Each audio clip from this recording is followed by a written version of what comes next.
It's time for a probably brief commentary on Terra Nil, in which we'll look at the interesting parts of a playthrough of this game and generally talk about it. First, a preamble on what the game is, because I think the exact details of what happens in the game will end up not being especially important compared to just generally looking at the mechanics for this one. So before I started playing, I had this idea of Terra Nil of being a so-called reverse city builder. Don't know where I got that idea from, or if that was even it, something to that effect. I had this idea that it was some kind of quirky city builder, but it's actually a game about reversing environmental damage, so I guess that's the link to city building in a very vague sort of sense. You're using a variety of machines with specific functions, and those functions will both change the environment and be affected by changes to the environment. All of these mechanics interplay to create a puzzle game, so it's not really a builder game in any sort of way. What you're making doesn't hugely matter, it's about the effect the machines have, and ultimately, at the end of each stage, your goal is to remove anything you've built. So you're not really building anything aside from the environment itself. So I guess you could call that a quote-unquote city builder. Well, I keep bringing this up because I'm pretty sure the reason I discovered this game was because it got algorithmed to me as a city builder, and I checked on Steam, and it is still listed as a city builder. And I'm just not quite sure why. It's a city builder in the way that, like, Sudoku is a city builder. You know, you're putting stuff down, it has an effect, and it's much more about the effect than, like, the long-term thing that you're making by putting stuff down. I don't know. It's a puzzle game, basically. It's got this very casual vibe, but once you play it, it'll turn out to be a bit more complicated than it looks because there are correct ways of doing things. And also, I didn't realize at first, a lot of the game is randomly generated, so it's not a preset puzzle either. So hopefully they've done something very clever in the background to make it always possible to complete every stage. We'll get on and see all of this stuff in action as I go through the campaign, probably quite briefly because lots of the stages are vaguely similar. We'll just sort of go through one stage in detail to get the idea and then see what's different about the other stages, because this game is absolutely packed with variety. That's one thing it does well, so we'll essentially be looking at how each stage manages to change the mechanics versus the last stage. And at the end of this video, I'll probably throw in a rant where I think the game's ecological theme, which I thought was something very nice about it, is kind of undermining itself or greenwashy, I don't know. I had this vague idea for a rant, and in an incredible twist, if you've watched many of my videos, I'm going to put my most unhinged ranting at the end this time. This was my new idea. I usually put the stupidest rants up front because I had to get them off my chest or something. We're going to actually look at the game in a more serious way, and then I'll just complain weirdly towards the end. So look forward to that if that's what you're here for. The curmudgeon is still here. Let's look at the game's campaign. Although actually one thing also to note before we get into this is that with this game was part of my I'm going to play things that aren't early access mission in life, essentially. I've been disappointed by early access games a lot recently, so I thought let's play some real games just to see what happens. Maybe real games do exist, quote-unquote real games that aren't still in development, and hence it's not a good idea to wait to play them because like some major change isn't going to happen. And I bring all of this up, of course, because that wasn't the case with Terra Nil. It was a full release in that it wasn't in early access. It's just that the game was substantially changed after it was released, in a fashion very similar to early access. So what happened was, sometime after release, they added a content patch, and that content patch was, I don't know, like half of the entire game as I played it. Like they added absolutely loads of it. Or looking at it the other way around, there wasn't very much game in the original release version. So it's kind of like the people who played this game when it came out were actually getting hit by the curse of early access. They played the inferior version. And I happened to play this game like right after that patch came out. This was pure coincidence. I wasn't trying to do that, but it was like a couple of days after all of this new content was added to the game and the mechanics were changed up and just like a complete re-release essentially was done. And I only realized this had happened because I looked at some of the achievement data and I was like, I have achievements that like 1% of the player base had, but I got them at the beginning. It's like complete the second level, 1% of people have done this. And it's like, well, that's a bit suspicious. Either I'm an ultra genius who was able to puzzle my way through the beginning of the game, or something suspicious is going on here. Turns out, while I am also an ultra genius, of course, it was something suspicious going on. It was that all of these achievements had been added after the other ones, because the new content in the game is interspersed throughout the entire experience. So you'll be seeing new things right from the beginning if you play it now versus what it would have been like if you played the original release version of the game. And I kind of felt a little bit bad about this, or a bit annoyed, because even though I wasn't getting hit by it, it felt like a sort of secret curse of early access, where some people are getting screwed over by this process.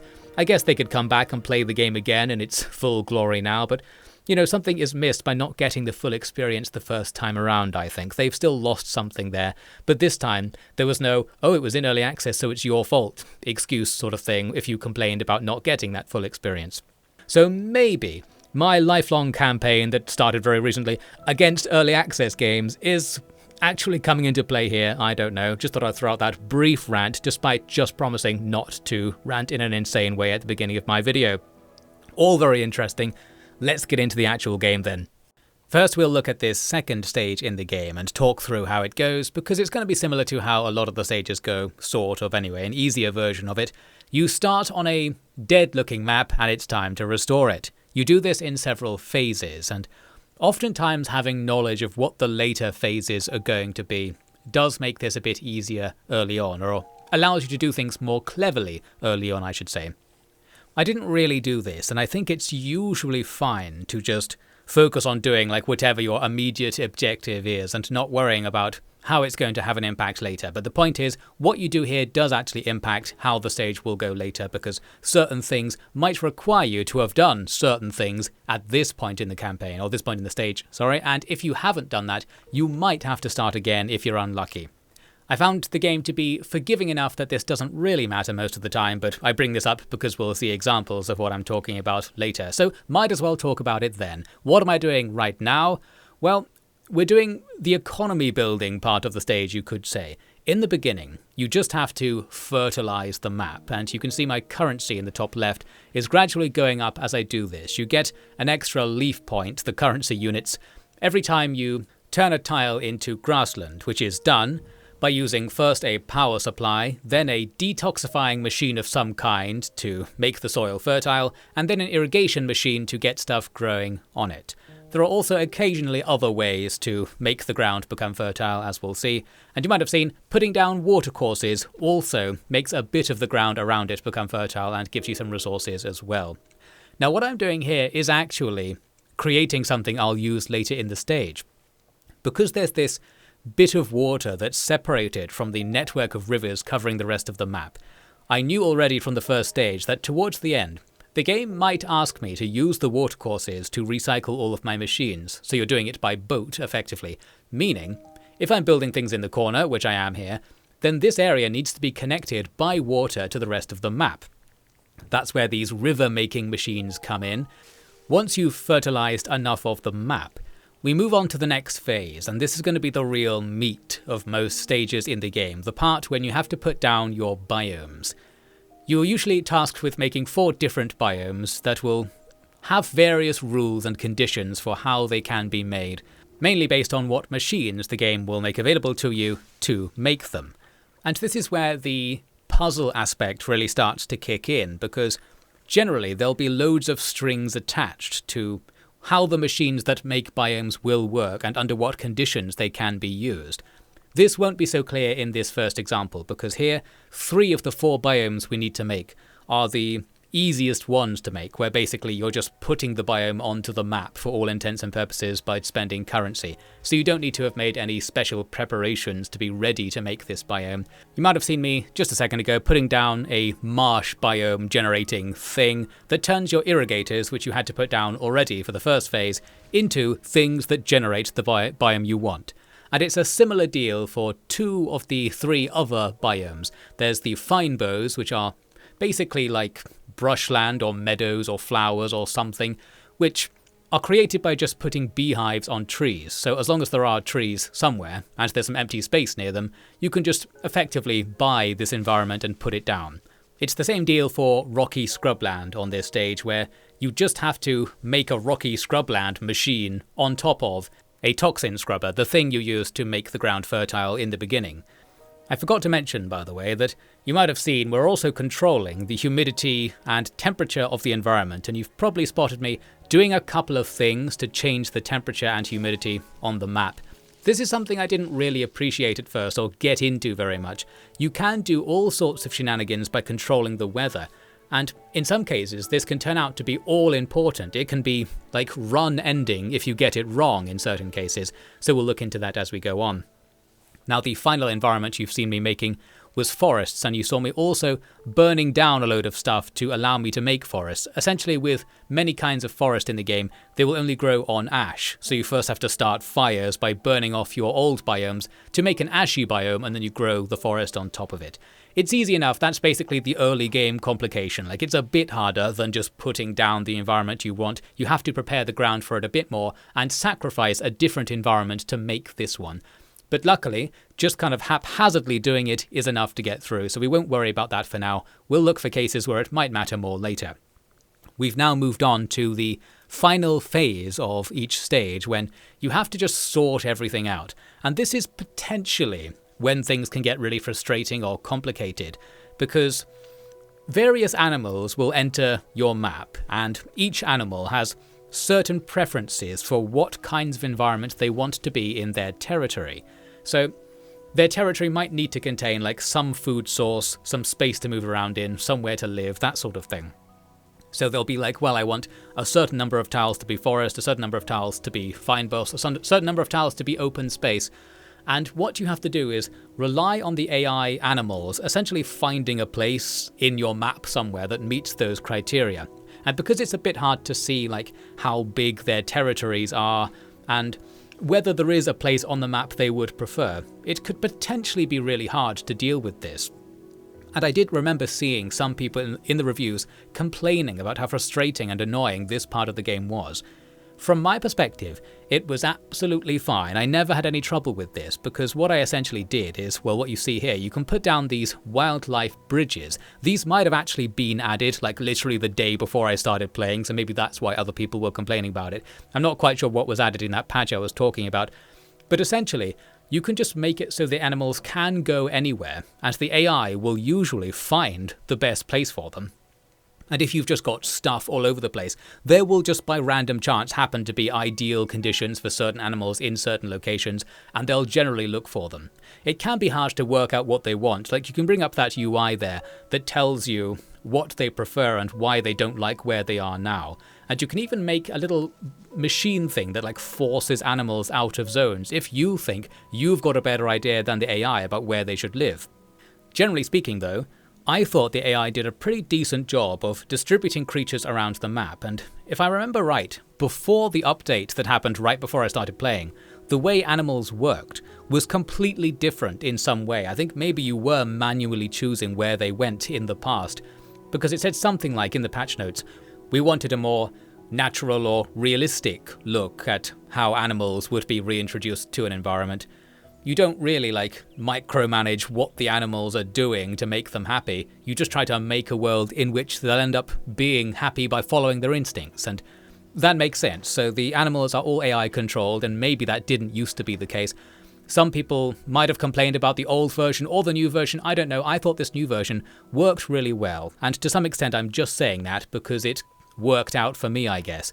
Like, the final challenge of each stage is to get a certain number of animals to be in ideal conditions, shown at the top left.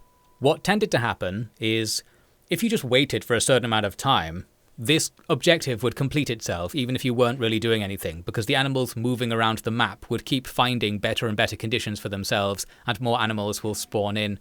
And what I found was, I didn't really have to put any effort in towards the end, and would just somehow complete most of these stages at the end, and that's always nice. I'm grateful for not having to do anything.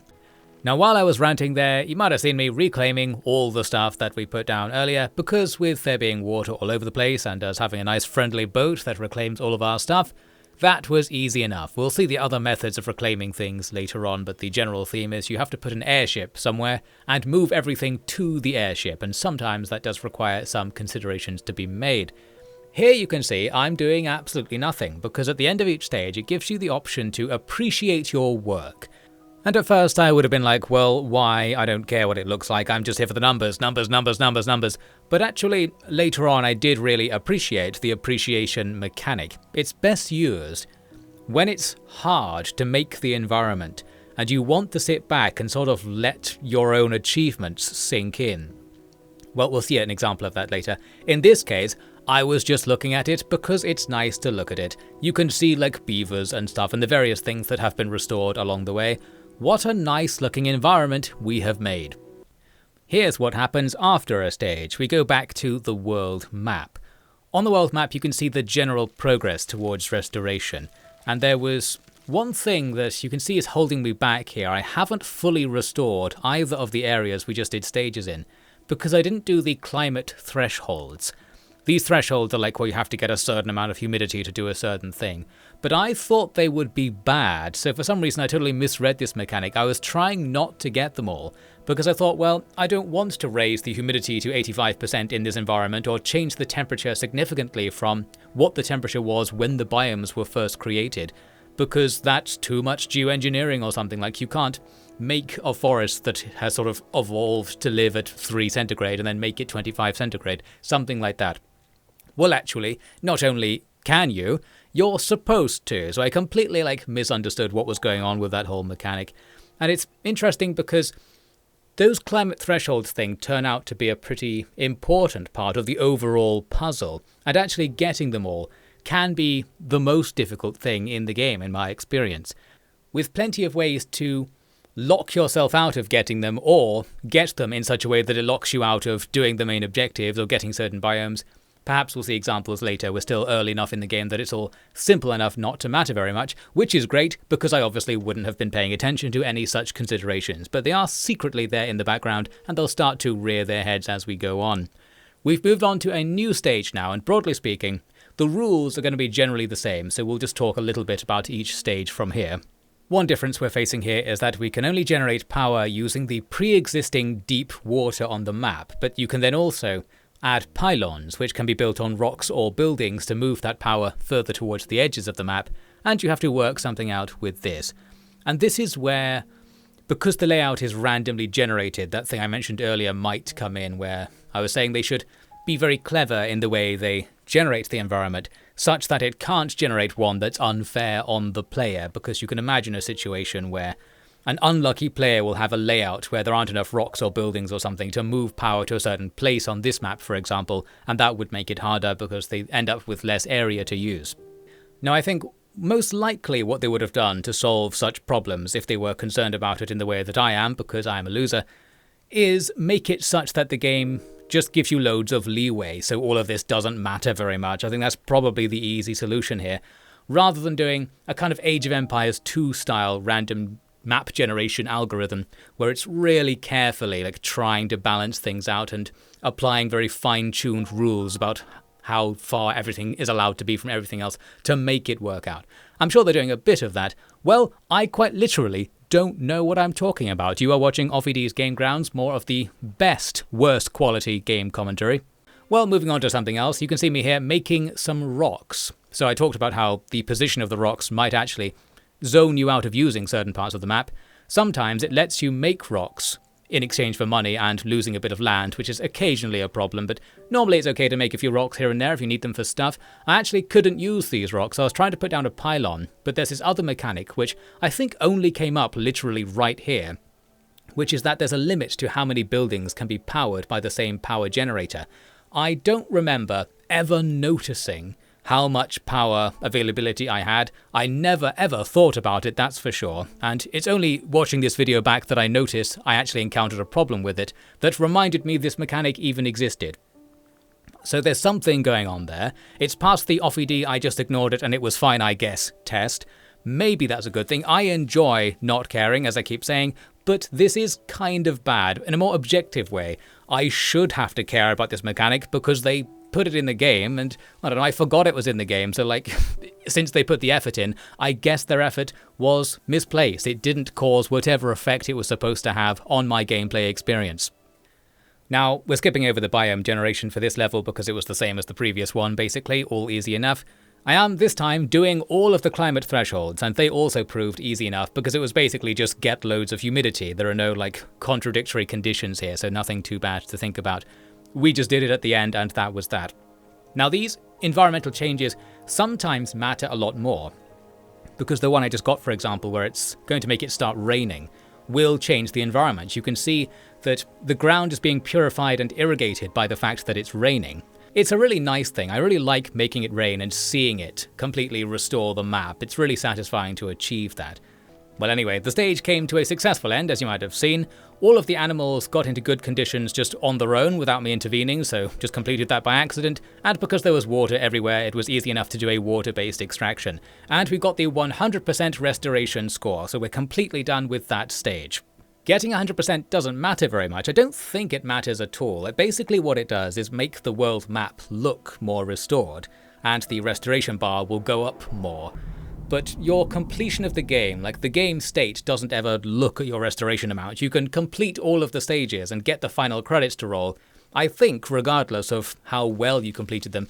And there's nothing that's unlocked, you could say, for actually achieving all of the things the game is asking you to do, other than, of course, making a number go up, and we do all want to make a number go up. It's actually compounded more than the usual number go up reward system, because the picture goes quote-unquote up as well. You're making the world look more beautiful if you actually achieve all of the objectives and do the puzzle in a deeper sense than I was really willing to do.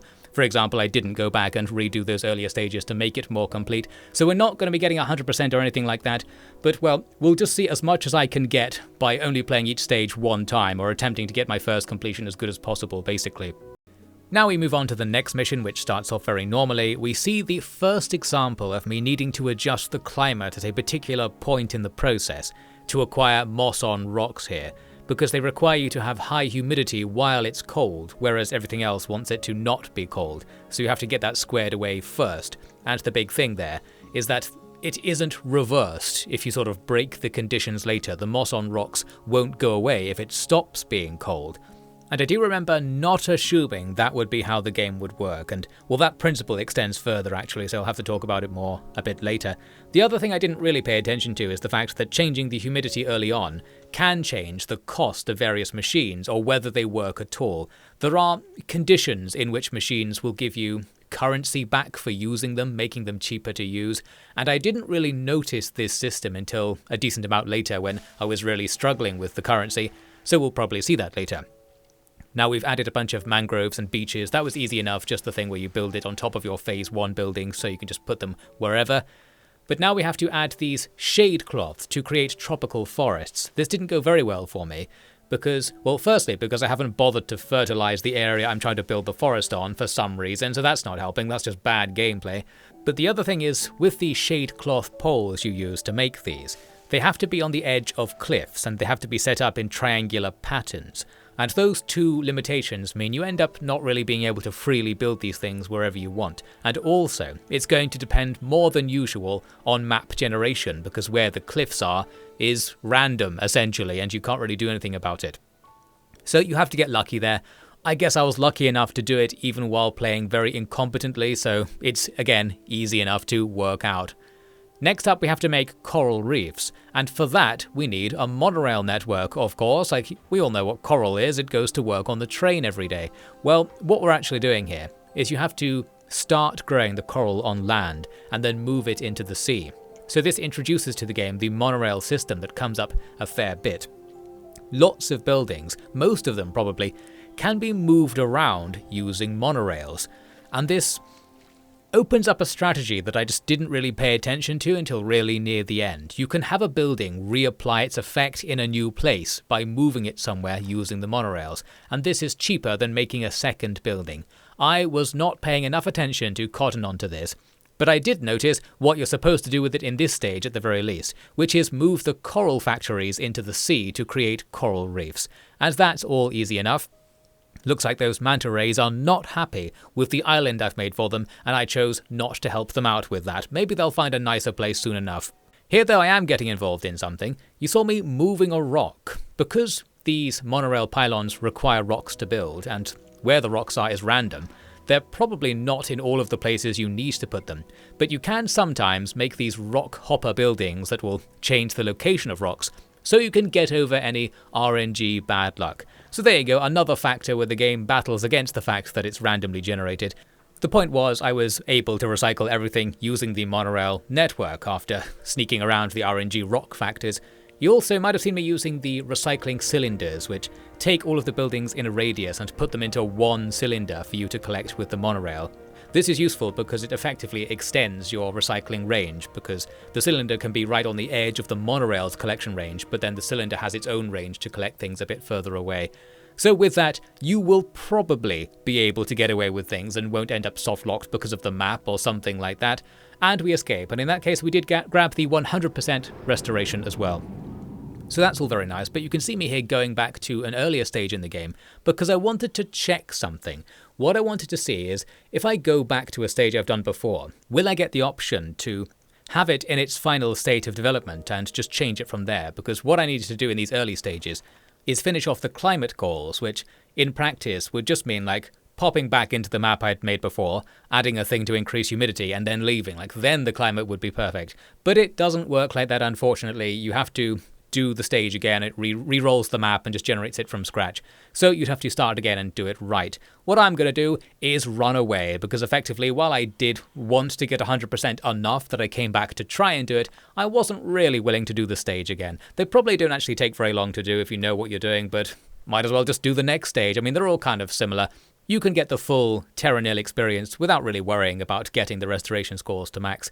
Here's a system that I presume is setting the seed for the RNG, so you put in coordinates, and there's probably a correct number to put in to get the best map to play each stage on and make it easiest and such, but we'll be sticking with just random generation. I also discovered here, as a pointless aside, that you can look at the back of the world, and there's nothing there, and you can make the world spin. I don't think the game ever uses anything other than the one face of the world that starts facing you.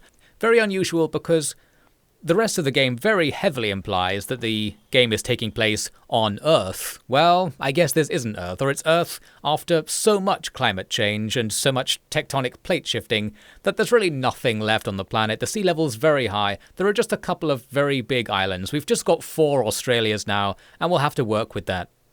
For this next stage, we're heading north to the polar region, where we can blow up the ground to reveal lava spouts, and this will be the first thing we need to do, because we need lava to make power this time, and that means your builds are just going to be centered around where you can make lava pools, which in practice is basically everywhere. We've also got a nice list of climate goals, and again it's starting to get trickier here, where you need to do things in a certain order to make it all work. So while generally you want to make things warmer for most of these, you can't get icebergs without getting a certain amount of pollution out of the way while it's still cold, or you can do it the other way around, as we'll see in a second. And there's also a point to bring up here which I've danced around a little bit, which is that once you unlock a thing or achieve an effect, you can't unlock it or unachieve it. You can't lose it again, and I found this counterintuitive. And for example of what I'm talking about, this icebergs thing I just mentioned, we can make icebergs right now because it's cold enough, but if I then went to do the other objectives, which generally mean increase the temperature, it won't melt the icebergs or something like that. But of course, me sitting here, I was probably thinking the opposite, and this was something you had to get used to, or I had to get used to. Throughout the course of playing the game, you eventually realize you're not supposed to be thinking about it like that. The same logic applies to buildings, where if you remove a building that's creating a biome, nothing happens to the biome. Like if you take the bees away from the fynbos, as we saw earlier, the fynbos don't go away, even though the bees are supposed to be like maintaining and creating this environment. That's how the game works. And that was something I had to get my head around. All changes are permanent. And, well, the game has to work like this, basically, the way they've set it up. But it is something I don't really like about it. It feeds into the thing I said I'd rant about towards the beginning, where there's this ecological theme that is kind of undermined by the way the game works. And that is one example. That wasn't really what I was thinking of, but that's going in that direction. It gives an incorrect idea of how these supposedly interconnected systems work, or I guess you could say it doesn't portray them as interconnected. So you can make your ice sheets when it's cold, make tropical forests when it's hot, and they will just exist side by side no matter whether it's cold or hot right now. That sort of thing. And yes, the game does need to be like this, but I don't know, as someone with a certain level of interest in the complexity and interconnectedness of these systems, it not really using that seems like a shame. I guess I'll complain about that later. That's what I said I would do, and I was going to go off on a whole rant about something else as well. We'll see. Let's get back to the mission. I actually started the mission again after a while because I realised I wouldn't be able to do all of the climate goals. I messed it up early on, probably wasn't paying attention. Now I could just go without them for the most part, but occasionally some of them are important, like the snowfall option there and the rain we talked about before. Adding snow to this map will purify the ground and do something, so you might want the actual in-game effect as well as just getting the number back out on the world map. And for that reason, maybe it is important to get this right. What I did was start again, but I also failed the second time, and I think I know why.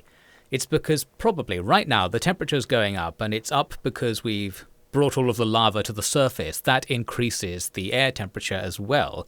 So an example of interconnectedness actually, to counter my point from earlier. But what I would have been thinking was this can't affect the climate or something like that, because I'm not making the temperature changing machine, the temperature won't change. That's probably what my mindset was, and I wasn't even looking at whether the temperature was changing. So I've already failed. I've already gone too far to make it snow early in the stage. That doesn't mean we're going to fail entirely though. The other thing to mention is that because I restarted the stage, we got to look there at two versions of the same map, so what the re-rolling RNG does. And the answer is it doesn't do that much. The map it generates is very similar and sort of isn't meaningfully different. And that's the right call, I think. So it's another solution to this thing where I'm paranoid that the RNG factors will ruin the gameplay experience in some way. In practice, I think the RNG generation of the map doesn't make that much difference. They've got enough hard-coded rules about how to generate each stage for the particular puzzle aspect to make sense, that the RNG stuff is really just filling in the more unimportant details.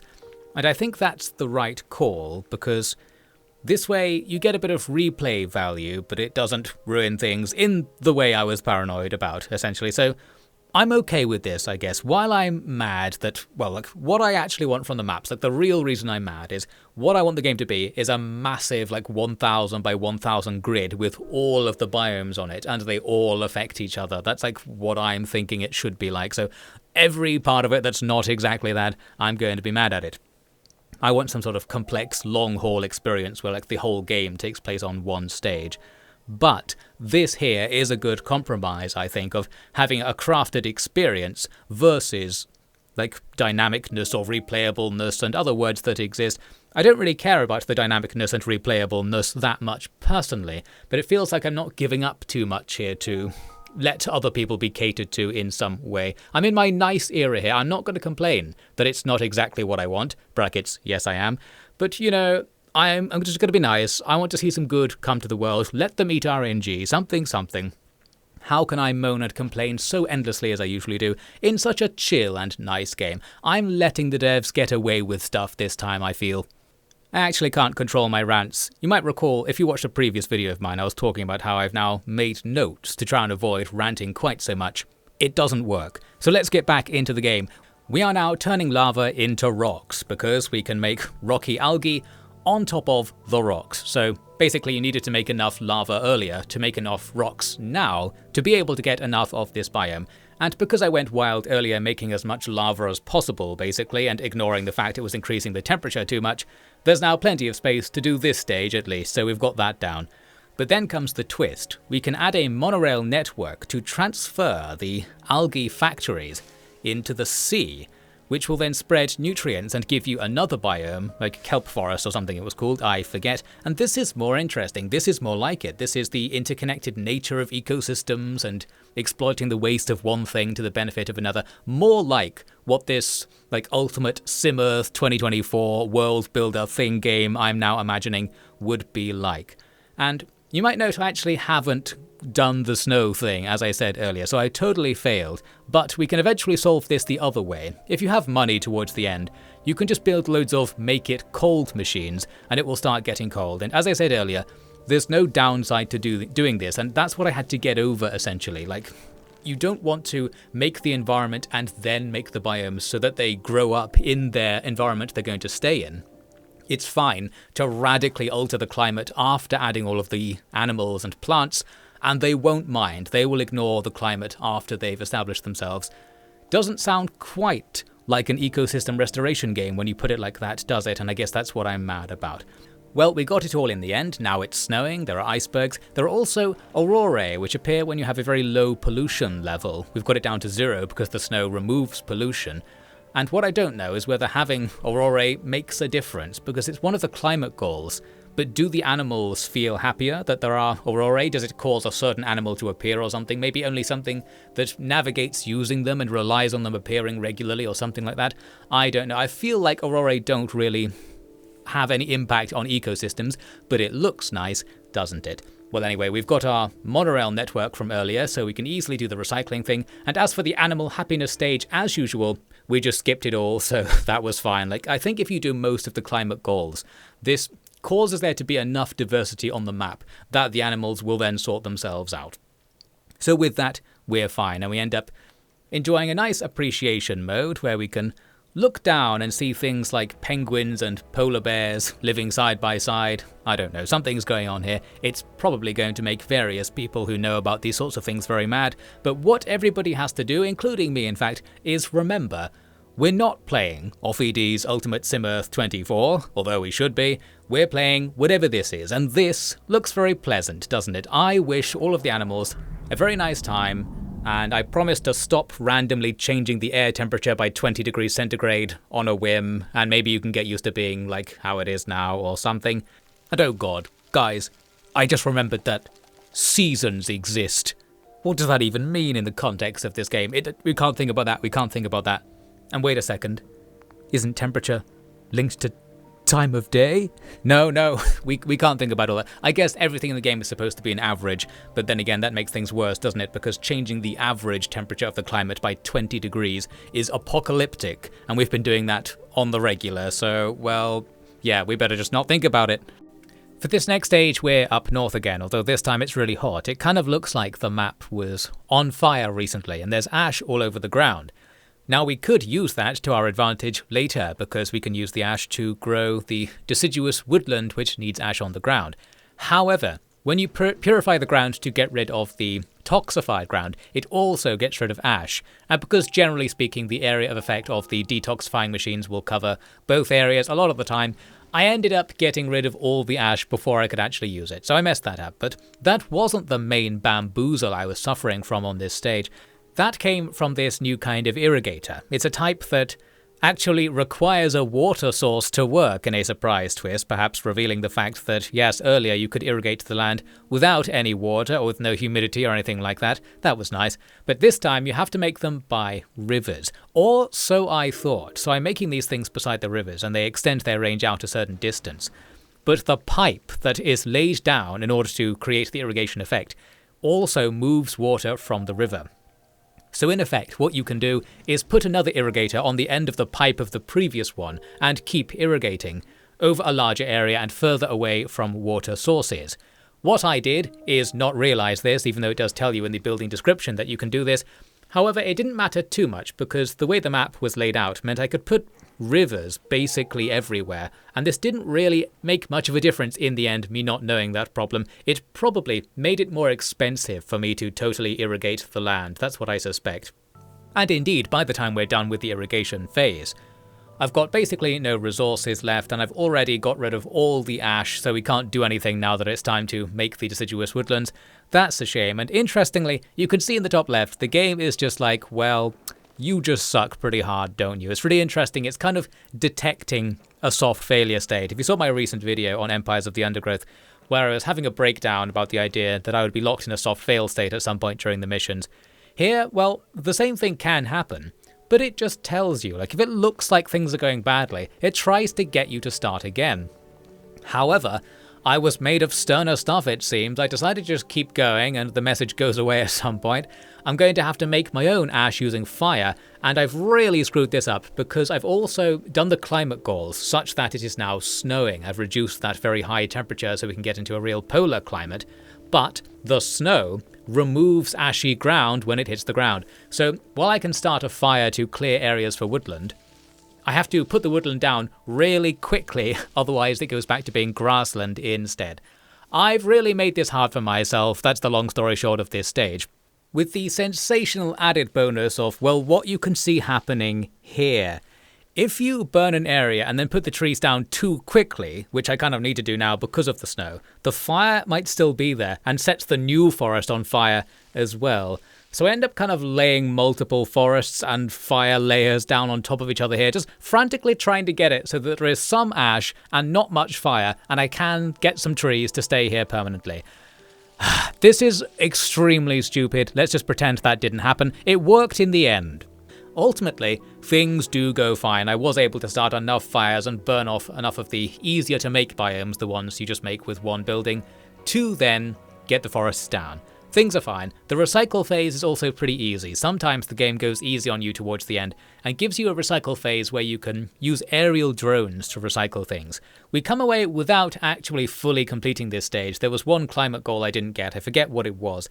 Probably something where I locked myself out of it by reducing the temperature too early, I suspect, since I was getting that snow going with feverish determination to the extent it made the stage harder for me. There was probably a better way of doing that. Oh well. Next up, we have a stage with a very puzzly feel, where there are only 4 places in this fjord area that can be used for power generation. The sort of thing where the map generation had to guarantee a certain layout for puzzle purposes, so more evidence that I'm probably barking up the wrong tree by being ultra paranoid about the generation being too random, or something like that. The other twist is that the land is covered in ice, and you need to remove a bit of it using these solar collectors to make some space to work with. But then, once you have some greenery, you can start burning everything. This raises the temperature above freezing, and the rest of the map will be revealed. However, after doing so and then greening everything up, I started running low on resources, and I ended up making a big mistake. I wanted to do a burn-off to create an area for a forest, but I did it in such a way that the waterways on the map would cause only a small area to burn, and that area didn't contain any buildings. You have to destroy a building with your fire if you're going to make a forest there eventually, or have a destroyed building nearby otherwise. So because of me failing to notice this and just messing it up, I won't be able to make an arboretum to make the trees, and perhaps more to the point, you might note I don't really have any resources, and this is the result of my haphazard greening of the area, like making irrigators that overlap, not really bothering to irrigate everything, so not getting all the possible resources. I have finally screwed up enough that I just have to stop. The buck stops here. My just do whatever I feel like plan has finally begun to fail. Now we see the game has a nice option for dealing with this situation. You can go back to the start of a phase rather than the start of a mission, and luckily I was at the start of this phase, the phase being like make the biomes, the previous phase being make the fertile land. So I don't have to completely restart the mission, and we avoid a little bit of that rant I got into when I was playing Empires of the Undergrowth, where I was completely consumed by fear of like trial and error mechanics and having to do a long and easy to fail mission where it doesn't let you save and then just being forced to do it again. Here you can just go back a little bit and rethink. So I made some better forests and got more resources as a result. Now though, we'll face an issue because I have to make this heathy kind of biome, I forget exactly what it was, something that requires your humidity to be low. I've talked about how some machines are cheaper in certain conditions. You might have seen when I was making those forests, it popped up saying ideal, meaning that the forests were made at the right temperature and you get some of the cost of making them back. But in certain temperature conditions or humidity conditions, some machines just don't work at all and you can't buy them. So that's the case for the biodome I need to make right now. So first, I have to make loads of dehumidifiers, but that costs loads of resources. So while I was able to make the heaths I needed, I'm back having no resources to work with really. I'm now going to have to use some kind of so-called strategy. I might need to start using my brain, and of course that's going to be an issue. I thought I was able to save this by getting the snow to fall, because once snow falls you get this huge payout. It unpollutes all of the land and perhaps more importantly, all of the water in this big central section of the map, giving you tons of delicious leaves in exchange. However, I ended up having to blow all of this cash to make the final biome, which was like rocky scrub or something like that. There was also some underwater biome that was easy enough to make. But yes, I needed to get loads of rocks. The map didn't have enough rocks on it to make the rocky biome. So I have to use the calcifier machines that you can build on water to create rocks nearby to make rocky areas. Because you have to make a certain amount of every biome, but you don't really know what that is, you kind of have to trial and error your way to finding out like how much space you need to commit to each thing. So there, I put down the rocky biome creator with a certain amount of rocks around it. Could we have added more? Yes, I think so. Then we would have got more rock biome for our money. To some extent, this is kind of because I didn't know how many rocks I was going to need. So I was just like trying it, like just put down a whole bunch of rocks, put down the generator, see how much of the biome bar is filled up by that, and then judge our next move based on how much we got there. There's actually one feature of the game I could use to truly experiment here that I didn't actually notice until really late in my playthrough, despite it being on the screen right now, in fact. The undo button. When you do something, you are allowed to undo it, and I don't remember if I even did this anywhere in my playthrough, so I guess I'm just a true uber gamer once again with my real Iron Man mode mentality. You can make a move and go back, so in that way, I could have put down the rock biome generator, seen how much biome bar I got from that, and then gone back to be like, well, okay, that wasn't enough, I'll put down more rocks first and then build this later. So the answer to my problem here was in the game, but A, I didn't notice despite it being really obvious, and B, I was in the do everything haphazardly because that's fine mindset. So once again, I'm describing a problem with me as the player, but I'm blaming the game for this. This is what I like to do, because the game has quote-unquote taught me that it's fine to not care, because it works in the previous stages. Like, we've got a certain distance through the game, and it's fine to not really pay attention. So once the game suddenly is like, oh, actually, we're not going to give you enough resources to just make mistakes constantly and not really pay attention. It's like, oh, but wait a second. Like, earlier, the game, quote-unquote, told me that I could do this, so why have you changed things now? This is all the game's fault. The game is asking me to play the game, and that's the game's fault. Something, something, something. I remain the perfect gamer. The long and short of this rant was, I covered most of the rocks on the map, but I was out of resources, and after trying various things I couldn't get enough to do anything useful here. And I can't make any more rocks. I've almost completed the stage, you can see in the top left. I just needed a couple more. We nearly did it, but not enough. Now I could go back and do the biome phase again, but I decided instead to do the entire stage again, because I was aware that I had been haphazard in the first phase as well. I was thinking, well, if I actually thought about this, like if I actually tried, maybe I would come out of the first phase with more resources. This is where the game gets more interesting, I think, if you start thinking about, well, how can I actually min-max this? Because there are subtleties about where to place things and, more importantly, in what order to place things, that can end up making a substantial difference to your economic situation. So I'm talking about things like really paying attention to what specific tile you're putting a building on. For example, when you make a building, you have to put it in the power range of something. And one subtlety is that you can usually put something just on the edge of something's power range, which it kind of implies, the UI, that you can't do. You can't just have a part of a building be powered. Like, if one tile of the building is in the power range of a power generator, that's fine.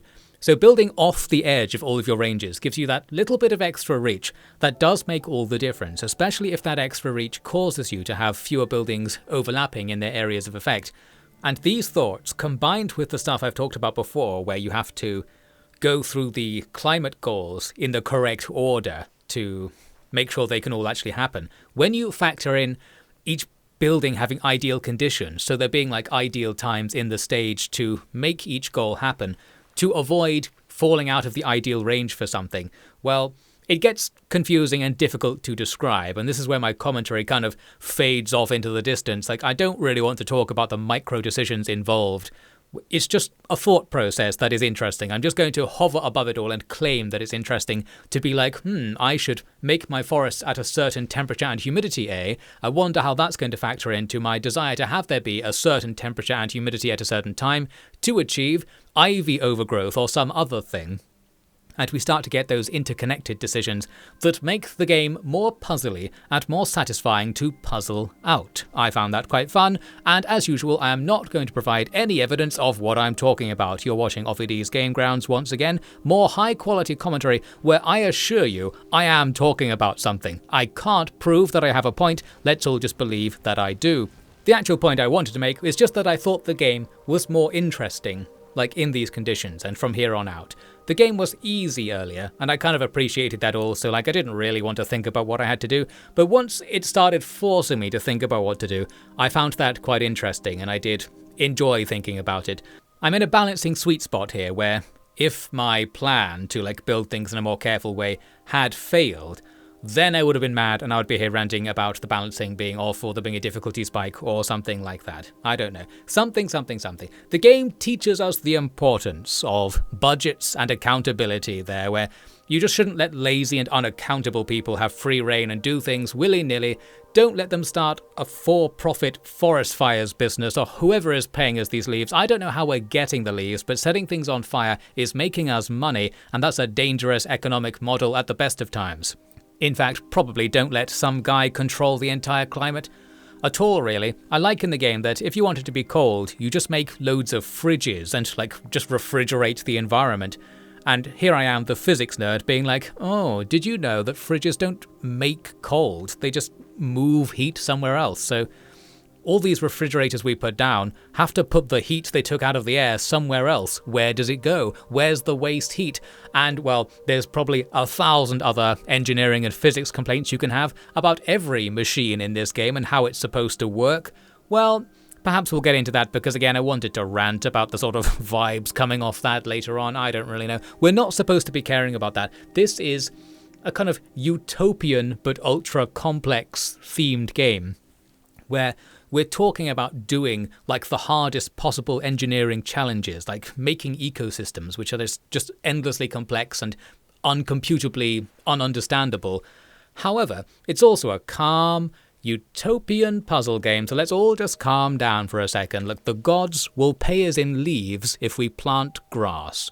That's quite nice, isn't it? And then, something, the bears and the penguins will live side by side.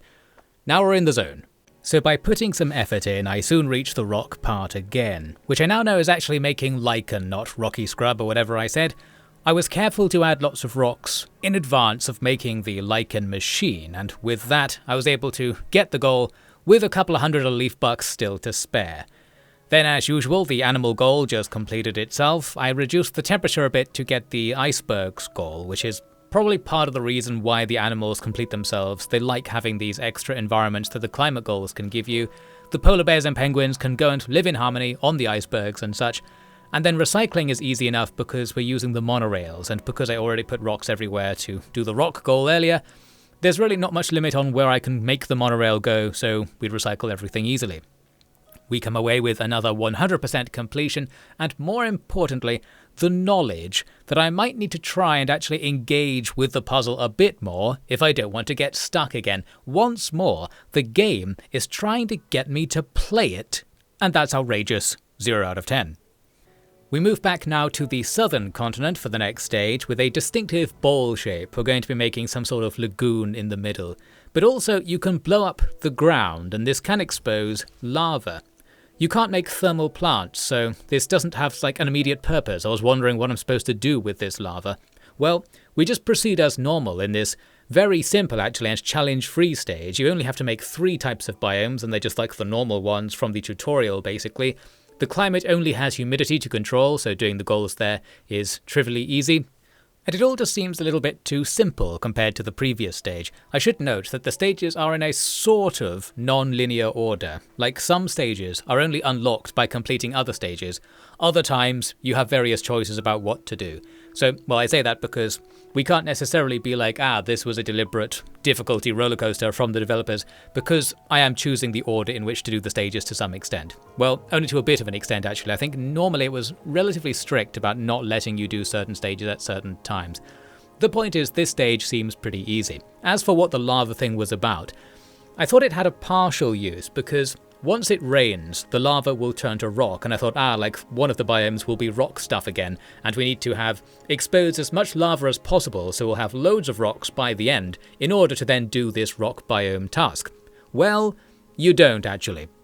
I'm not completely sure what the lava stuff on this stage is really for. What I think is happening is that because you can use the seismic detonators to just blow land up to make more space for water, with water being one of the key elements of the lake biome you're making, that the lava was there to stop you from doing this wherever you wanted. Like, you had to avoid accidentally blowing up the lava areas and making wasteful lava space that you couldn't actually use for any of the stage objectives.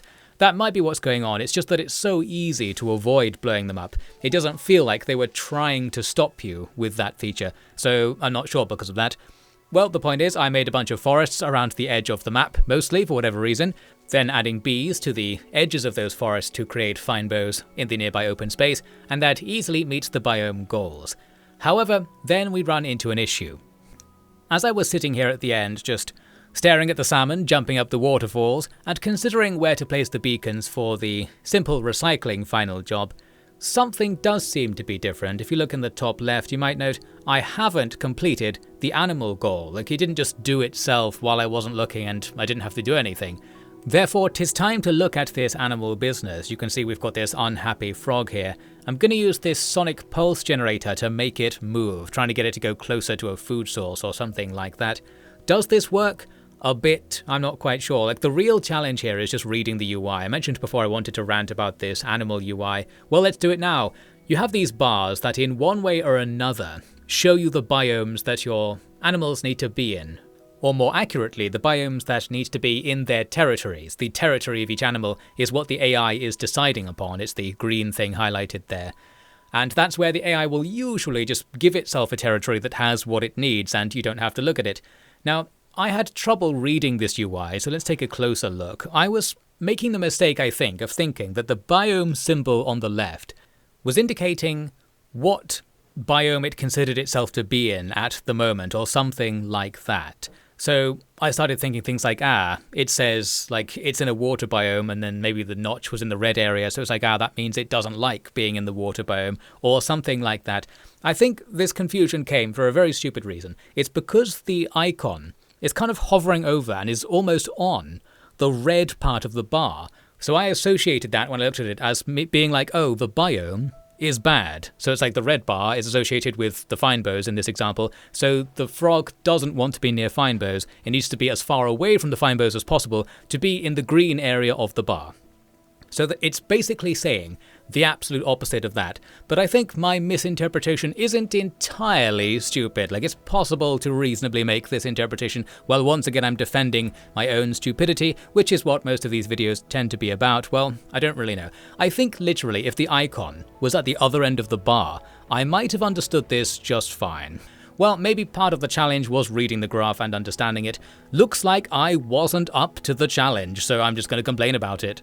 I did get over it eventually and work out what it was talking about, but, well, I guess it's something where it's kind of hard to learn what it's talking about because, as I've mentioned, I spent so much of the game just not paying any attention to it whatsoever because you didn't need to. This is the same excuse I was pulling out earlier as well, like the game didn't quote-unquote teach me to care about that mechanic, and that contributes to me not understanding it when suddenly I actually do need to use it. Something like that. Once again, there's always a way to blame somebody else for my gameplay failures, and I hope that's something that comes across very strongly on this channel. Now, the actual problem I'm having right here isn't really to do with animal happiness. It's more, we just don't have enough animals to reach the goal. Like, there just aren't enough things that I can make happy. So what I really need to do is what I'm doing here, to go beyond the biome goals. Those biome goals don't give you enough stuff to have enough environment to have enough animals, because usually the animals don't like having large areas of the map with nothing in them. You need to have like mixes of all the different biomes next to each other, and then bits of open space breaking it up, but not very much. Also, as you recycle things, you sometimes get extra animals because some animals have icons on their UI that suggests they don't like to be near certain buildings. This didn't come up very much. I think I saw it now and again, but since you have to remove all the buildings anyway, you might as well just remove all the buildings and then see if more animals show up. And these are on timers, so sometimes just sitting there for 30 seconds will make you complete the objective because it just takes a while for something to spawn once there is a suitable environment for it. I think it was a rare thing, but certain animals required there to be no biome in a certain area, so just grass, for them to function. And of course, by adding more stuff, I'm making some kind of trade-off that's hard to determine, where something that wanted a space to be open now doesn't like it that I've put more fine boughs near the water. But sorry, the frogs want the fine boughs to be beside the water, so I have to expand the fine boughs to make the frogs happy. And we just sort of don't pay attention to what becomes unhappy as a result, and hope that it's a net gain in total amount of things happy. And well, I guess because we did complete the stage, the answer is yes, that does work out. Just feels a bit bad, so sorry to like the birds that were hunting in the open fields. It's all flowers and insects now because the frogs prefer that. Oh well, that's ecosystem restoration for you. We come away with another 100% restoration, and a minor lesson learned, I think, in that some biome goals are really insufficient. You'll need to make much more than it says of a certain thing. And as mentioned earlier, making more than it says of a certain thing often makes you money as well, because you get cash for converting grass to something else, so you might as well do it for that reason also.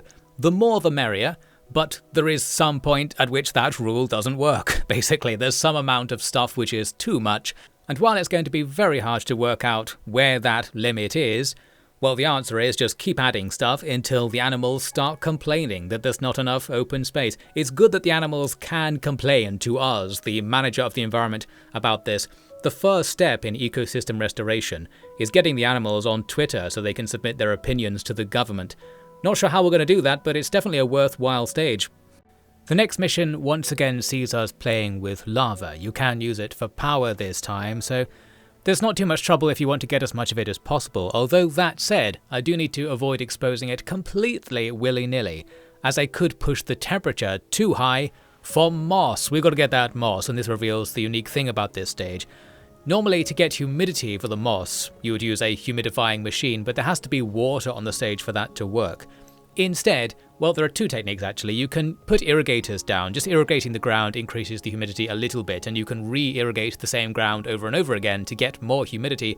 But more importantly, we can do that thing we just saw there. You can make a machine that sucks all of the moisture out of the ground, puts it into a blob, sends it into lava, converting the lava to rocks and the steam gives you humidity. So a bit of a roundabout process there, but you essentially sacrifice usable ground area to make the humidity. However, you can re-irrigate the area that's been destroyed to put grass back there. So it's not a permanent loss here, you just are essentially playing with money once again. Like, you can get around all of these problems if you're rich enough, just have to pay attention to it. The first biome we make is bamboo, which is a new one, but it's easy to make. It's just a classic upgrade to the irrigator to get it situation, which is actually different to how bamboo is made in other stages, as we'll see. In this case, because of those humidity changes I just made, I've put myself cleverly in the ideal conditions for making bamboo. So we make all of the bamboo we'll need now, ideally, and then move on and continue doing the climate goals. Looks like I was starting to actually plan this out a little bit. Once we're ready, we keep boosting the humidity, ready to get the ideal conditions for tropical forests that want it to be really humid. This is the thing we saw earlier where you make these triangles of shade cloth, and I was messing it up because I didn't know what I was doing, and I'm kind of doing it badly again here as well, like trying to make a triangle shape on this circular shaped bit of land. What I wasn't getting, and luckily I got pretty much right after this, was that if you set up a series of poles such that it makes multiple adjacent triangles, that works better as well. So you can reuse old poles to create new triangles, and essentially do something like this, where like 3 different triangles were created at the same time, thus actually covering a substantial area with minimal, like, strange gaps in between. Although that said, gaps in between might be the requirement for an animal's territory later, and of course you can't really know that, so maybe it's all okay. That's how it tends to be in this game, isn't it? Like, you can mess up, but maybe that's also fine. You don't really know what's going to be the actual ultra uber meta correct strategy until you've already tried and failed. The thing I was complaining about in another game recently. This time I'm at peace with this idea for a simple reason. I didn't fail. It's as simple as that. The game didn't really punish me for playing badly most of the time, so I could just sort of somehow struggle through and win anyway, and that's nice, isn't it? That's technically a bad thing, you could say, but I'm framing it as a good thing because it didn't make me as unhappy as it could have, even though it does make it a bit less of a game, and one should probably criticize it for that. Well, once again, we're just in the zen vibe with this game. Sometimes I give games a pass because I'm in Zen mode, as I call it sometimes, where I stop caring about things, and this is a nice game for not caring about things very much. In fact, it's probably essential to enjoying this game. The final biome we need to make is going to be more involved. We need water for it, and well, there isn't any. However, the final climate goal will give you thunderstorms, then we can get rain. So we have to boost the map to maximum humidity while also trying to keep it at a particular temperature. You might have seen adding forests change the temperature as well, but I managed to get it to the right one. There's a very narrow range in which the machine we're about to use gives you the ideal bonus. Well, we'll see it in a second. Once it's raining, there's water everywhere, and there's the machine. It converts tropical forest into the underwater biome that we need. So, as it turns out, you needed your forest to be in a ring around the area where the water's going to form, because it has to be adjacent to the water for you to be able to do this stage. Potentially, I could have been screwed over by not doing that here, but I luckily just kind of did, and there was enough forest to get enough of the water biome. But as we learned, you might actually need more of a biome than it says you need in this phase to complete the entire stage. This is the point where theoretically I could have been screwed over here, but wasn't. When the water was added, it removed a lot of the forest and bamboo, so I had to add more now, but of course we're no longer in the conditions that are ideal for those biomes to be made. And sometimes a biome can't be made outside of certain conditions. We're lucky here in that something like bamboo can still be grown even at maximum humidity, even though it wants the humidity to be like 40%. So because of that, I was fine, but yes, the game could have hit me with a soft fail state right there because it didn't have enough bamboo to survive after the water covered up the previous bamboo forests. And I almost think maybe it should have screwed me over there to teach me a lesson and force me to plan something. I don't think that would have been a very good way of implementing that challenge, but I also kind of think maybe it should have been some kind of challenge. Maybe it shouldn't have let me get away with this while I'm just repeating myself as usual. Let's move on. We go into the animal phase, and like in the previous stage, it didn't magically complete itself, so I'm going to have to add more biomes all over the place and just see what happens. We dump a load of bamboo on top of those pandas, and then are quick to add a bunch of these bridges, so the pandas' territory can extend out of the bamboo into that bit of open space, in case they want a bit of open space. And generally speaking, putting those logs everywhere is what allows the AI to travel around the map and just find a place that works for them. I actually didn't get the animal goal before I started recycling, but then during the recycling process, the animal goal was completed, so I just relied on this somehow completing it, and it did. In fact, it makes a bigger difference than I thought it did, really, because reviewing the footage here, I went from having 11 animals happy before recycling to 17 or 18 happy after recycling, so just getting rid of the buildings makes a big difference. Such a big difference that I probably didn't need to worry about adding all of the extra biomes earlier on. If I just started recycling as soon as I could, maybe the animal goal really would have completed itself. As usual, I'm just looking here for ways to play the game as lazily as possible, so there's still hope here that this somehow complete the animal part style that I'd seized upon before or stumbled upon before is still around.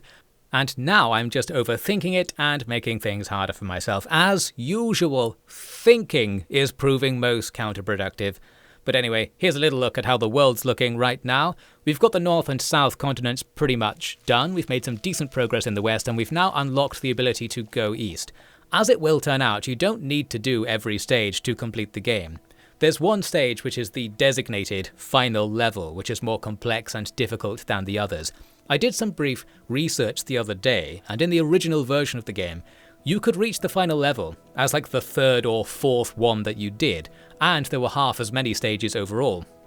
So basically it used to be quite short, this game. You could complete it in 4 hours quite easily. I think I completed it in 8.5 hours, and I didn't even play every stage, which is why I know you don't need to complete every stage, as we'll see. Clearly I'm getting ahead of myself, so let's move on. We're near the end now. The next stage mixes in various little bits we've seen in the other stages. For starters, your power comes from 4 preset plants with a limited supply, so you're limited in how many buildings you can make by this. Although, as I mentioned before, I don't remember ever running out of power, apart from that one time. We also see the return of the water pipe irrigators, and this time I did know you could chain the pipes because I saw myself in the footage considering doing it. I probably did it here and there in this stage to save a bit of money and get a bit more coverage. And in the background you saw me placing down a network of power cables to get power all over the map, utilising the fact you can make these pylons on buildings to get around the lack of rocks where you'd normally make them. Now when it comes to biome creation, we see the other method the game gives you for making bamboo. It can only be done with these ruined skyscrapers. This is a tiny step in that cooler direction I've been vaguely gesturing at, where some real-world ecosystem restoration techniques might come into play, where you recycle something that might be seen as a problem into something useful. It reminds me of, I don't know if you've seen this, you can have like destroyed World War II ships and aircraft on the bottom of the sea being used as coral farms if the water's shallow enough. Something like that, where you're using something that could be considered pollution or out of place to just fit back into the ecosystem, because you have to do it the easiest and cheapest possible way with the minimum of disruption when it comes to trying to restore an ecosystem, because it's delicate and complex and stuff. I like the idea of using the buildings to do something here, that's the point I'm trying to make. We can also make use of the regular buildings around the skyscrapers to grow trees, because this kind of tree will happily grow in concrete, and again we've all seen that happening in the real world, so that's good to see. The final biome was fine boughs, which you can just put in the open space adjacent to those trees. There's plenty of that, so that's easily done. Where I did run into trouble was getting enough humidity, because you're only allowed to build so many humidifiers, cloud seeders they're actually called in the game, because they have this exclusion zone where they can't be close together. So despite there being water everywhere, I can't get it into the air to get that humidity high enough for the goals. But that's where the other method I touched on before comes in. If you put down loads of irrigators, it also raises humidity a bit every time. So I'm just irrigating all of the corners and stuff, trying to do it on land that's not irrigated already, because you get a bit of the money back if you do it this way. But eventually I was down to just re-irrigating the ground, especially after it started raining. This still works though, and still slightly increases humidity. We eventually get it to 91, which was the goal. Now we've met all of the climate conditions. While I was busy doing that, you can note in the top left, the animal goal has completed itself, and we haven't even started the recycling yet, so another stage where it magically worked out. Overall, this was a really easy stage actually, and I'm not sure if I should have done this earlier or could have done it earlier. My vague memory is that you unlocked this after completing like most of the game, but there's also not much going on here. It feels like this was one of the early game stages I somehow just didn't notice was here or something like that. Maybe something weird is going on with the difficulty roller coaster, or maybe I just missed something because of the non-linear nature of the game and it struck me in a slightly unfortunate way. All I know is, and say it with me now kids, it's all someone else's fault. Now I thought I'd be coming away from that stage with 100% restoration, but actually I missed something. While I did get the animal goal, the actual, real, true sequence revealed animal goal isn't to make the target, it's to have one of each of a certain list of animals be happy. So in this case, while I met the goal, I didn't have any wild boars contributing to that goal, and that's what you actually have to do to get the restoration points out on the world map.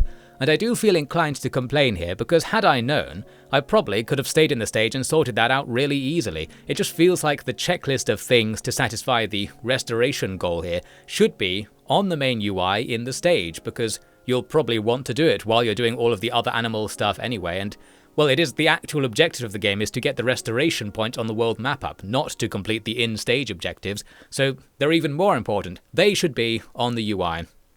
I feel like there's a hint here of this, like, the puzzle was, you have to fail to know what the puzzle was, and then you just know what to do. That kind of game design spectre that haunts me. It's towing the line between a kind of acceptable exploration or trial and error for fun mechanical design, and the how was I supposed to know that? I would have done it if you told me type mechanics that I like to complain about. I'm mad, obviously, but we're not going back for the boars, so sorry guys, you'll just have to be unhappy.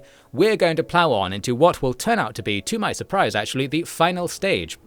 The final challenge is the longest and most mechanically complex restoration project you'll face, with a load of mechanics that are unique to this stage. And in that way you could say there's some kind of game design critique to be levelled here, because this isn't going to be a final challenge that tests what you've learned. Not that this is a hard and fast rule, but often people say like, they like it in bosses when there are exams of all the things you've needed to get good at so far. It's a test of whether you understood the game or something like that. And while there is a bit of that, you'll see this final smorgasbord stage is packed with things that you'll be seeing for the first and last time. It's more of a mechanical fireworks show than a mechanical exam. Perfect if you weren't paying attention to the rest of the game or you didn't really like it and want a change of pace. Well anyway, let's look at it. Firstly, we've got this dredging system. To begin with, you have limited building space, but you can dredge the deep water to create new land. I think there's a correct strategy for doing this, not pictured here. Later on, it will turn out you need this system of waterways that is interconnected for recycling boat access, but also easy to close off so you can form isolated pools, which one of the biomes will require later. There is something you could do with those considerations in mind here, but again, you'd have to have played the stage already, so that's one of those you have to try and fail to know what you're supposed to do kind of things, and you also don't really need to do any of that, so I'm just talking nonsense as usual. What I did was throw down land randomly all over the place, and well, we'll just see how that goes. We've also got this stability bar in the top right. Your stability goes down the more you dredge.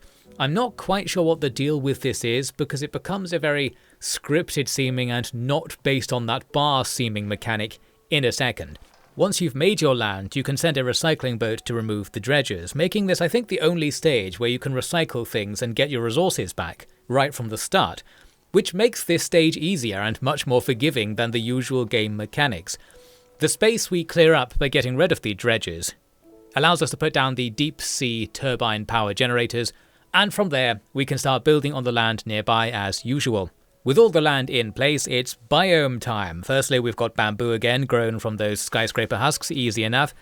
After that, I started pondering, like, what should I do next? I was probably thinking, should I increase the temperature slightly to get ideal conditions for putting down forests? When things went wrong. The stability level drains down to 0, and poison gas starts spurting out of the ground, radioactive gas. Essentially, these radioactive ruins appear that then emit this gas, which removes your biomes and retoxifies the ground. All very bad. Now, this is what I referred to a second ago, where this happening is kind of implied to be something to do with your stability stat. But we had like 30-something% stability. Does that mean there's like a 30% chance that this will happen, or a 70% chance this will happen? I don't know. It feels like this was scripted or on a timer or something, and that mechanic was destined to go away, so you could then do this part of the stage instead. If anyone happens to know, if you can skip this part, let me know in the comments. Well, for now we just have to deal with the aftermath. This gas is radioactive and adds this new radiation level climate goal thing, which some of your climate objectives will now be linked into. What we have to do is make these vacuums that suck up the green gas. Then, once you've made a chain of these, like clearing a path towards the radiation gas generator, we can put this sunflower biome down on top of them. Now, this is based on something in real life, where sunflowers are able to absorb radioactive elements in soil and kind of survive with them inside themselves, so this is like a reference to that. However, it's time for physics nerd Devin to step in. Moving the radiation source from the soil into the plant doesn't mean it's not radioactive anymore. It's still going to emit the particles that are causing radiation poisoning were you to be there. So you kind of need this extra stage here where you also harvest the sunflowers, take them to some sort of hazardous waste containment, and then let the radioactive materials just burn out on their own somewhere safe. But again, isn't it nice to look at a field of sunflowers? So, I guess let's leave it there for the sake of the game, but Physics Devin was mad at that particular tiny detail. Eventually, we're back on track with most of the radiation gone, but I just wonder, could you be here where I am now, like by just skipping the radiation stage? Probably not, since some of the climate goals are related to radiation level, like maybe this has to happen. That's how it feels anyway. It's time to make some forests and complete all of the other climate goals. That turns out to be easy enough. Once we're done though, we still need to make the final biome, this water biome, which requires you have standalone areas of water which aren't too big. What does too big mean? I'm not quite sure. Well, what I found was I had lots of not standalone areas, and the ones that I did have were too big, where it refuses to let you build things in them. So to tackle this, we have to use calcifiers, those buildings that turn water into rocks. It's a little bit random feeling which tiles will be turned into rocks when you use them, but eventually you can make these lagoons that are cut off from each other with these walls of rocks, these little dam-looking things. I had trouble doing this. Like, a lot of the time it would say this area is too large, and I'd be like, well, why? Or like, I wouldn't be able to wall off an area completely because the game just decides when you can or can't make rock tiles in certain places. Essentially, there were some issues. I thought maybe what was happening was you weren't allowed to make this new biome in an area that is in any way connected to the edge of the map. I'm not sure this is true, of course, like many of my comments, but there was something going on where, like, if a waterway was disconnected from the rest of the map, but it was touching the edge, sometimes that would just say, well, it's too big, like in all conditions, because maybe the edge of the map is sometimes considered to be a wall, so it's treated like land as far as its mechanic goes, or sometimes it treats the edge of the map like water and gives you the reverse effect in this mechanic. All that complicates that stuff I was saying before, where I was like, oh, you should make your dredging mud here, here, and here. I don't know, maybe you should make it all around the edge of the map to avoid map edge considerations and make like a big continuous central area. I don't know. I think the end conclusion of my strategic analysis of what to do here is that what I actually did was the best strategy. That being, just do things randomly and see what happens. That worked out pretty well, and I think actually stopping to think about what to do would probably be a waste of time. And maybe that's a problem in the game, like maybe what's actually happening with that mechanic isn't quite communicated clearly enough to know how to do it well. And that could be a problem, not necessarily because the game developers don't have to intend for you to feel like you're doing well with things at all. The other thing I wanted to note along the lines of difficulty is, you might note, I've got tons of resources, and I've had tons of resources for the entire stage pretty much. And also, as I mentioned, you can recycle your buildings in this stage, so I could go around and remove the buildings that aren't doing anything right now, like the detoxifiers and the irrigators, if I needed more cash. But I don't, so this stage is very generous compared to the others, and some of the earlier stages I think were more like tense and interesting because you had to put more thought into your planning, and I don't know, I feel like the slim budget is the reason behind that, and you might expect the final stage to be the slimmest of all, where you really have to get it right. But as I said, it's just not really going in that direction. It's more of a introduction of new mechanics kind of final boss than a study of old ones, and I think the original spirit of the game was for like every stage to be just introducing new mechanics. It was never like, here's a mechanic, get good at it, and then here's the test to see if you can do something with it. It was more just like, look at this, look at this, look at this. And part of their motivation for adding new stages was to give you more things to do with the mechanics it was constantly introducing by having extra stages where maybe you'd have to use them in a more considered way. And maybe that's what I'm saying is good, but it seems they need to have like a second final stage, like a final boss part 2, where it's really hard or something and requires you to use everything. But that doesn't seem to be what they want. Well, here's what I'm doing with all of the cash. You can see that there is a potential reason why I'm so rich and why the economy part of this stage is easy. It's because towards the end, you have to make a space rocket, and there's no profit-making opportunities here, unfortunately. We're not burning down forests for money anymore. We're starting a space program, and what do you know, it costs like 2,000 leaves to make a space rocket. So yes, you did need to have saved up a decent amount in the earlier parts of this stage to be ready for this part, where you just have to spend loads of resources. And we did, but as I said, I think with recycling you could get way more than we have, so this is very lenient, just completely ignoring what's going on, not understanding the mechanics, building things semi-randomly. That was good enough, and I still had more options. You might have noticed something new is happening. After building a space rocket, the ultimate ecosystem of course, you can use it to scan the other environments from like the other maps. This begins a very pointless seeming minigame where you click on a certain amount of each biome from a variety of maps. I think it might be the maps you actually played on if it remembers what they look like. I'm not quite sure if it's the things we built from earlier because I don't remember. What I do think is you have infinite tries, so like while there is a sort of challenge here, I don't think it's really asking you to do anything. If you just click around a lot, you will eventually complete this challenge, and that's that. I believe the idea is you're collecting seeds from these biomes to put in your rocket so you can start the biomes again on other planets or something like that. I think that's what's going on here. At some point, the satellite falls down from the sky, which unlocks the final piece of your rocket. And that's good, isn't it? Well, something tells me a rocket launch site isn't going to sit very well into any ecosystem, but we're going to ignore that for now. Ultimately, what we have to do is achieve the animal goal. We're just going to do the usual strategy of adding more biomes here and there, but this didn't really work, and I ended up sitting there for a long time, like right at the end, when I'd nearly filled the bar up, just trying to find somewhere where I could still add something and it wouldn't mess everything up, or find some animal that was nearly happy. There was one particular turtle that was really annoying me because it had almost achieved its goals. It needed a tiny bit more of the legume, and I was thinking, well, curse my bad RNG on the rock generation or something from earlier, because if this little area was one tile bigger, I probably would have completed the stage by now. Something. I tried to expand the lagoon and failed, and ended up like going through all the animals, just trying to find something that I could make a little bit happier somewhere on the map.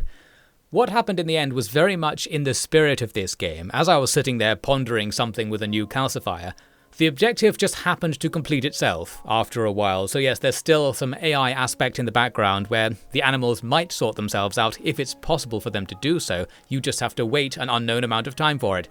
So I was like, well, thank you very much, and then very quickly rushed to recycle the last couple of bits on the map so I can get out while the going is good, bringing us to the end of the final stage, and the end of the game, at least sort of. The grand finale is that your rocket launches off to the stars.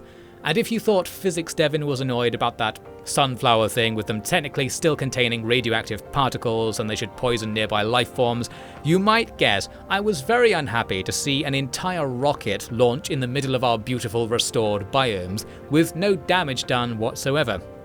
I remember seeing a video recently of one of those SpaceX launches, and it's actually surprisingly violent on the ground, like how much damage is done to a huge area around the launch site, with a massive heat and pressure wave and tons of physical debris.